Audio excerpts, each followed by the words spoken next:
সাত কলেজের সাথে নয়, আলাদা বিশ্ববিদ্যালয়ের দাবিতে আমরণ অনশন কর্মসূচি পালন করছেন তিতুমির কলেজের কিছু শিক্ষার্থী।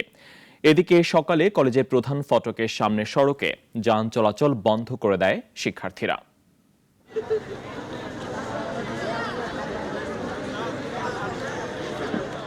এ যেন অস্তিত্বের লড়াই, যে কোনো মূল্যে চাই বিশ্ববিদ্যালয়। পূর্বঘোষিত কর্মসূচি অনুযায়ী সকাল থেকে কলেজটির মূল ফটকের সামনে তিতুমির বিশ্ববিদ্যালয় রাষ্ট্রীয় স্বীকৃতির দাবিতে আমরণ অনশন ব্যানারে অনশনে বসেন 7 শিক্ষার্থী। তবে শিক্ষার্থীদের পূর্বঘোষিত ক্লোজ ডাউন কর্মসূচি থাকলেও ক্যাম্পাসের ভেতরে দেখা যায় স্বাভাবিক চিত্র। চলছিল শিক্ষকদের ক্রীড়া প্রতিযোগিতা। এমনকি অনশনরত শিক্ষার্থীদের দেখতে আসেনি কোনো শিক্ষক বা কলেজ অধ্যক্ষ। আমাদের যিনি প্রিন্সিপাল তিনি কিন্তু আমাদের অভিভাবক, তারাও কিন্তু আসেনি, একবার এসে খোঁজ খবর নেয়নি যে তাদের কি অবস্থা।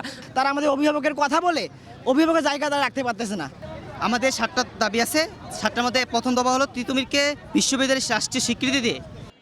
এমন পরিস্থিতিতে আন্দোলনরত শিক্ষার্থীরা রাস্তা অবরোধ করে কর্মসূচি পালন ও বারাসাত টু মহাখালী কর্মসূচির অংশ হিসেবে ক্যাম্পাসের পাশের রাস্তাগুলোতে বিক্ষোভ মিছিল করে।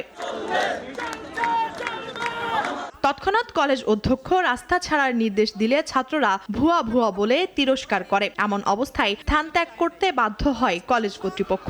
আমি আমার শিক্ষার্থীদের আহ্বান জানাবো, তোমরা ক্যাম্পাসে আসো, ক্যাম্পাসে বসে তোমাদের যৌক্তিক কথা তোমরা বলো, আমরা শুনব।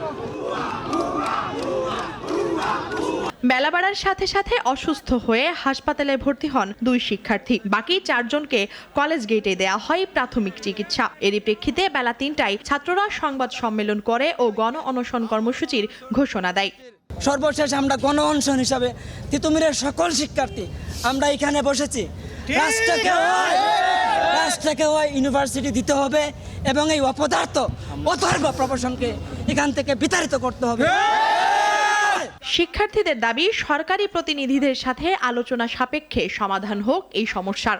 অনশন কর্মসূচি পালন করেছিলাম, কিন্তু আমরা আমাদের তিতুমির কলেজের প্রশাসনের অসহযোগিতা। সড়ক অবরোধ করে শিক্ষার্থীদের এই আন্দোলনে দুর্ভোগ পোহাতে হচ্ছে জনসাধারণকে। যাই হয় না কেন রাস্তা বন্ধ, তা শ্রমিক কি চলবে না? শ্রমিক ফ্যামিলি নেই।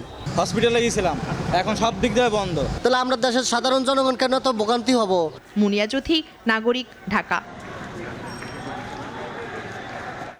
কোটি কোটি মানুষের ভালোবাসায় ফ্রিজ, টিভি এবং এসিতে দেশের 1 নম্বর ব্র্যান্ড ওয়ালটন।